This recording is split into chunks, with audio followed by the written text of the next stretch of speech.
ആദ്യം നമ്മൾ vanilla sponge കേക്കിന് ആവശ്യമായിട്ടുള്ള ഡ്രൈ ഇൻഗ്രീഡിയൻസ് എല്ലാം ഒന്ന് അരിച്ചെടുക്കാം. 1 കപ്പ് മൈദ അളന്ന് വെച്ചിട്ടുള്ളതാണ്. 1 കപ്പ് എന്ന് പറഞ്ഞാൽ 250 ml ഒരു കപ്പിന് 1 കപ്പ് മൈദ. ഇനി ഗ്രാം മെഷർമെൻറ്റിൽ പറയുകയാണെങ്കിൽ 120 ഗ്രാം മൈദ. ഇനി അതിലേക്ക് 1 ടീസ്പൂൺ ബേക്കിംഗ് പൗഡർ ചേർത്ത് കൊടുക്കാം.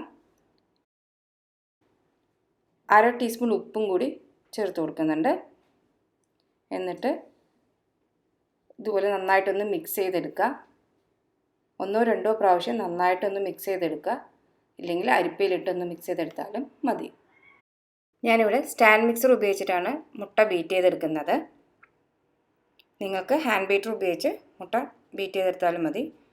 മുട്ട നന്നായിട്ട് പതപ്പിച്ചെടുക്കണം. ഹാൻഡ് ബീറ്റർ ഉപയോഗിച്ച് എങ്ങനെയാണ് ബീറ്റ് ചെയ്യാമെന്നതിനെക്കുറിച്ച് ഞാൻ മുമ്പൊരു വീഡിയോ പോസ്റ്റ് ചെയ്തിട്ടുണ്ട്. അതുപോലെ തന്നെ മിക്സി ഉപയോഗിച്ച് എങ്ങനെയാണ് ചെയ്യാമെന്ന് ഞാൻ ട്രൈ ചെയ്തിട്ട് അത് സക്സസ് ആയി വരികയാണെങ്കിൽ അതിൻ്റെ ഒരു വീഡിയോ കൂടി ഞാൻ ഉടനെ തന്നെ പോസ്റ്റ് ചെയ്യുന്നതായിരിക്കും. ഞാനിവിടെ ലാർജ് സൈസിലുള്ള 4 മുട്ടയാണ് എടുത്തിരിക്കുന്നത്. ഇനി നമുക്കിതൊന്ന് ബീറ്റ് ചെയ്തെടുക്കണം. മുട്ട എപ്പോഴും റൂം ടെമ്പറേച്ചറിലായിരിക്കണം. ഫ്രിഡ്ജിൽ നിന്ന് ഡയറക്റ്റായിട്ട് എടുത്ത് ഉപയോഗിക്കരുത്. അങ്ങനെ ചെയ്യുകയാണെങ്കിൽ ഞാൻ മുമ്പത്തെ വീഡിയോയിൽ പറഞ്ഞിട്ടുണ്ട്, അത് കറക്റ്റായിട്ട് കേക്ക് പൊന്തി വരില്ല.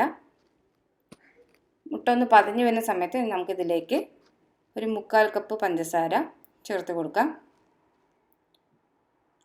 നന്നായി പതഞ്ഞ് വരുന്ന സമയത്തേക്ക് ഇതിലേക്ക് അല്പമായിട്ട് പഞ്ചസാര ചേർത്ത് കൊടുക്കേണ്ടതായിട്ടുണ്ട്. ഞാനിവിടെ പൊടിക്കാത്ത പഞ്ചസാരയാണ് ചേർത്ത് കൊടുക്കുന്നത്. നിങ്ങൾക്ക് പൊടിച്ചും ചേർക്കാവുന്നതാണ്. നല്ല തരിയുള്ള പഞ്ചസാരയാണെങ്കിൽ അതൊന്ന് പൊടിച്ച് ചേർത്താലും മതി. മുട്ട നന്നായിട്ട് പതപ്പിച്ചെടുക്കണം. എന്നാൽ മാത്രമേ കേക്ക് നല്ല സോഫ്റ്റായിട്ട് കിട്ടുകയുള്ളൂ. അതുപോലെ നല്ല ക്രീമിയായി വരുന്ന സമയത്ത് അതിലേക്ക് 1 ടീസ്പൂൺ വാനില എസൻസോ അല്ലെങ്കിൽ ആൽമണ്ട് എസൻസോ ചേർത്തിട്ട് ഹൈ സ്പീഡിൽ ഒന്ന് ബീറ്റ് ചെയ്തെടുക്കാം. ഇതുപോലെ നല്ല ക്രീമിയായി വരുന്ന സമയത്ത് നമുക്ക് ബീറ്റർ ഒന്ന് സ്റ്റോപ്പ് ചെയ്തിട്ട് മുട്ട ഒന്ന് നമുക്ക് മാറ്റി വയ്ക്കാം. ഇനി നമ്മൾ പാലും ബട്ടറും ഒന്ന് ചൂടാക്കി എടുക്കണം. 1/2 കപ്പ് പാല്, അതിലേക്ക് ഒരു 50 ഗ്രാം അൺസോൾട്ടഡ് ബട്ടറും കൂടി ചേർത്തിട്ട് നമുക്കതൊന്ന് ചൂടാക്കി എടുക്കാം. അതുപോലെ ബട്ടർ മെൽറ്റ് ആകുന്ന സമയത്ത് നമുക്ക് അതൊരു പാത്രത്തിലേക്ക് ഒഴിച്ച് മാറ്റി വയ്ക്കാം. ഇനി നമുക്ക് ഈ ബീറ്റ് ചെയ്ത് വെച്ചിരിക്കുന്ന മുട്ടയിലേക്ക് ഈ മൈദ ചേർത്ത് ഒന്ന് മിക്സ് ചെയ്തെടുക്കാം. ഇതുപോലെ അല്പം ചേർത്തിട്ട് ഒന്ന് ഫോൾഡ് ചെയ്തെടുക്കാം. നമുക്ക് മുഴുവനായിട്ട് ചേർത്ത് കൊടുത്ത് മിക്സ് ചെയ്തെടുക്കരുത്. അങ്ങനെ ചെയ്യുകയാണെങ്കിൽ നമ്മുടെ ബാറ്റർ കട്ട പിടിച്ച് പോകും. അതുകൊണ്ട് 2-3 പ്രാവശ്യം ഇതുപോലെ ചേർത്ത് കൊടുത്തിട്ട് ഒന്ന് മിക്സ് ചെയ്തെടുക്കുക. അതുപോലെ ലെച്ചസ് കേക്കിന് ബട്ടർ കേക്ക് യൂസ് ചെയ്യുന്നതായിരിക്കും നല്ലത്. ഇനി ബേസിക് സ്പോഞ്ച് കേക്കിനെ കുറിച്ച് ഞാൻ മുമ്പ് 2 വീഡിയോ പോസ്റ്റ് ചെയ്തിട്ടുണ്ട്.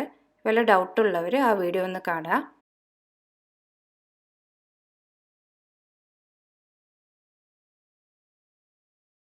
ഇനി നമ്മൾ തിളപ്പിച്ച് മാറ്റി വെച്ചിരിക്കുന്ന പാലും ബട്ടറും കൂടി ചേർത്ത് ഒന്ന് മിക്സ് ചെയ്തെടുക്കാം. ഇനി ഇത് നമ്മൾ നന്നായിട്ടൊന്ന് മിക്സ് ചെയ്തെടുക്കണം. എന്നിട്ട് തയ്യാറാക്കി വെച്ചിരിക്കുന്ന കേക്ക് ടിന്നിലേക്ക് ഒഴിച്ചു കൊടുക്കാം. തയ്യാറാക്കി വെച്ചിരിക്കുന്ന കേക്ക് ടിന്നിലേക്ക് ഒഴിച്ചു കൊടുത്ത് എത്രയും പെട്ടെന്ന് തന്നെ നമുക്ക് ബേക്ക് ചെയ്തെടുക്കാം. 250 ഗ്രാമിൻ്റെ 2 കേക്കാണ് നമ്മളിവിടെ ചെയ്യുന്നത്. 1/2 കിലോ വരുന്ന കേക്കിൻ്റെ റെസിപ്പിയാണത്. ഇത് ഫില്ലിങ്ങും ഫ്രോസ്റ്റിങ്ങും ഒക്കെ കഴിയുമ്പോൾ ഏകദേശം 1 കിലോ വരും. കേക്കിൻ്റെ ബാറ്റർ തയ്യാറാക്കുന്നതിന് മുമ്പ് നമ്മുടെ ഓവൻ ആദ്യം 170 ഡിഗ്രിയിൽ ഗ്യാസ് ഓവനിലാണെങ്കിൽ, ഇലക്ട്രിക് ഓവനിലാണെങ്കിൽ ഒരു 150-160 ഡിഗ്രിയിൽ, OTG ഓവനിലാണെങ്കിൽ ഒരു 160 ഡിഗ്രിയിൽ പ്രീ ഹീറ്റ് ചെയ്തിട്ട് നമുക്ക് ബേക്ക് ചെയ്തെടുക്കാം.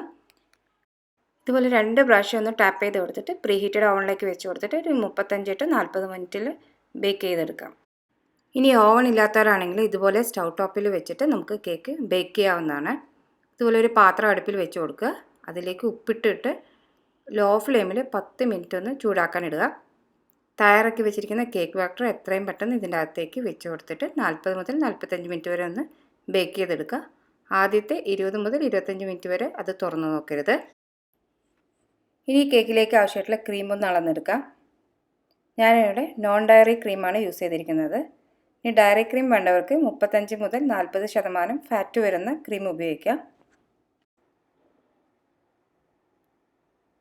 ക്രീം ഒന്ന് നമുക്ക് അളന്നെടുക്കാം. ഞാൻ ഇവിടെ 2 കപ്പ് ക്രീമാണ് എടുത്തിട്ടുള്ളത്. 250 ml കപ്പിന് 2 കപ്പ് വിപ്പിംഗ് ക്രീം.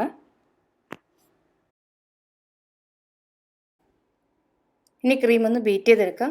നല്ല സ്റ്റിഫ് പീക്ക് ആകുന്നവരെ നന്നായിട്ടൊന്ന് ബീറ്റ് ചെയ്തെടുക്കുക.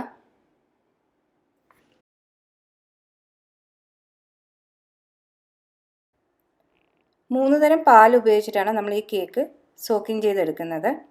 ഫ്രഷ് ക്രീം അഥവാ ഡയറി ക്രീം, പിന്നെ ഇവാപ്പറേറ്റഡ് മിൽക്ക്. ഇതില്ലാത്തവർ ഫുൾ ഫാറ്റ് മിൽക്ക് ഉപയോഗിച്ചാലും മതി.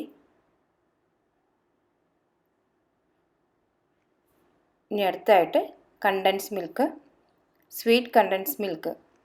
ഈ 3 മിൽക്ക് ചേർത്തിട്ടാണ് നമ്മൾ ഈ കേക്ക് സോക്ക് ചെയ്തെടുക്കുന്നത്. ഈ 3 മിൽക്ക് യൂസ് ചെയ്യുന്നതുകൊണ്ടാണ് ഈ കേക്കിന് 3 മിൽക്ക് കേക്ക് എന്നും കൂടി ഇതിനൊരു പേരുണ്ട്. ഇനി നമുക്കിതൊന്ന് മിക്സ് ചെയ്തെടുക്കാം.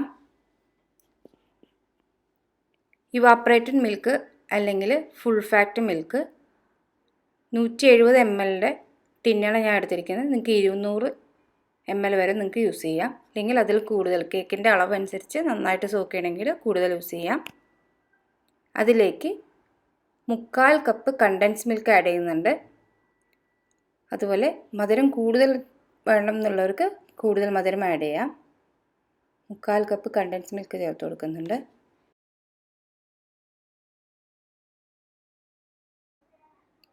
ഇനി നമ്മൾ ഇതിലേക്ക് 1/2 കപ്പ് ഹെവി ക്രീമും കൂടി ചേർത്ത് കൊടുക്കേണ്ടതായിട്ടുണ്ട്.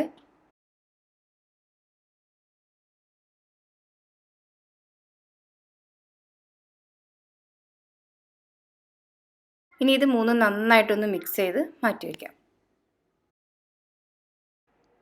ഇനി നമുക്ക് കേക്ക് ഒന്ന് സോക്ക് ചെയ്തെടുക്കാം. അതിനായിട്ട് ഞാനിവിടെ ഒരു പ്ലേറ്റ് എടുത്തിട്ടുണ്ട്. നമ്മൾ ഈ പ്ലേറ്റിൽ വെച്ചിട്ടാണ് കേക്ക് ആദ്യം സോക്ക് ചെയ്തെടുക്കുന്നത്. ഇതുപോലെ ഹോൾ ഇട്ട് കൊടുക്കുക. എല്ലാ ഭാഗത്തും ഹോൾ ഇട്ട് കൊടുക്കാം.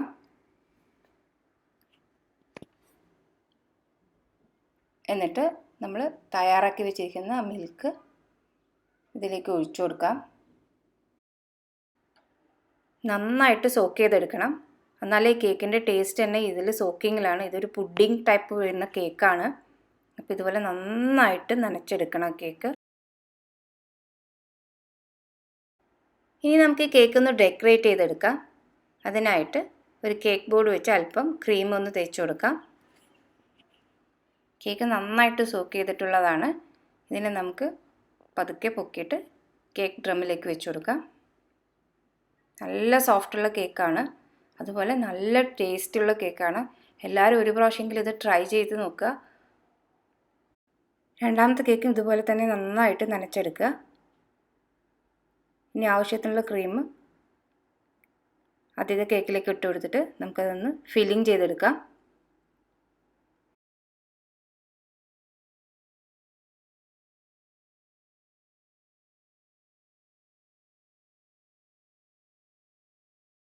ഇനി ഇതിലേക്ക് അടുത്ത ലെയർ കേക്ക് വെച്ച് കൊടുക്കാം.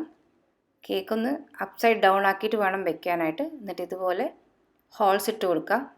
എല്ലാ ഭാഗത്തും ഹോൾസ് ഇട്ടിട്ട് വീണ്ടും കേക്ക് നന്നായിട്ടൊന്ന് സോക്ക് ചെയ്ത് കൊടുക്കുക. ഇതിൻ്റെ സോക്കിങ്ങിലാണ്, അതായത് ഇത് നന്നായിട്ട് എത്രത്തോളം നനച്ചെടുക്കുന്നു അത്രത്തോളം ടേസ്റ്റ് ഈ കേക്കിന് ഉണ്ടാവും.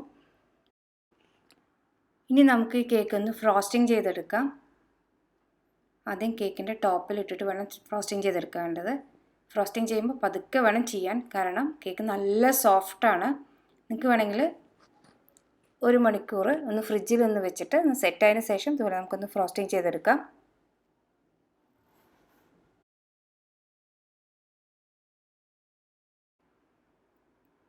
ഇനി ഇതുപോലെ ഒരു സ്ക്രേപ്പർ ഉപയോഗിച്ച് നമുക്ക് സൈഡ്സൊക്കെ ഒന്ന് ഫിനിഷ് ചെയ്ത് കൊടുക്കാം. ഇനി അതുപോലെ തന്നെ ടോപ്പും ഒരു പാലറ്റ് നൈഫ് വെച്ചിട്ട് എഡ്ജസൊക്കെ ഒന്ന് ഫിനിഷ് ചെയ്ത് കൊടുക്കുക.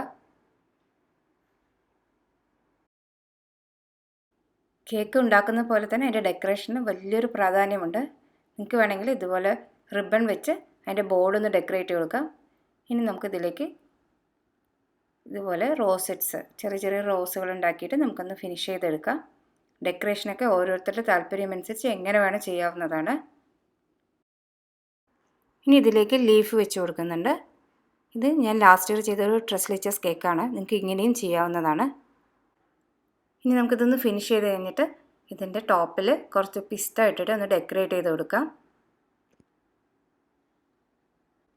ഇനി ഇതിലേക്ക് ഹാപ്പി ബർത്ത്ഡേ എന്നൊരു ടോപ്പർ നമുക്ക് വെച്ച് കൊടുക്കാം. അതുപോലെ സൈഡ്സ് വേണമെങ്കിൽ ഇങ്ങനെ ചെയ്ത് കൊടുത്താൽ ഒന്നും കൂടി ഭംഗി ഉണ്ടാകുന്നതായിരിക്കും. അങ്ങനെ എല്ലാവർക്കും എൻ്റെ വീഡിയോ ഇഷ്ടമായെന്ന് പ്രതീക്ഷിക്കുന്നു. പുതിയ റെസിപ്പിയും പുതിയ വീഡിയോ ആയിട്ട് നമുക്ക് ഉടനെ തന്നെ കാണാം. എൻ്റെ വീഡിയോ ഇഷ്ടപ്പെട്ടെങ്കിൽ അവിടെ കാണുന്ന സബ്സ്ക്രൈബ് ബട്ടണിൽ ക്ലിക്ക് ചെയ്യാൻ മറക്കരുത്. അതുപോലെ അടുത്ത് കാണുന്ന നോട്ടിഫിക്കേഷനിലും ക്ലിക്ക് ചെയ്യുക. ഞാൻ പുതിയ വീഡിയോ അപ്ലോഡ് ചെയ്യുന്ന സമയത്ത് നിങ്ങൾക്ക് നോട്ടിഫിക്കേഷൻ കിട്ടുന്നതായിരിക്കും. ലൈക്കും ഷെയർ ചെയ്യാനും മറക്കരുത്.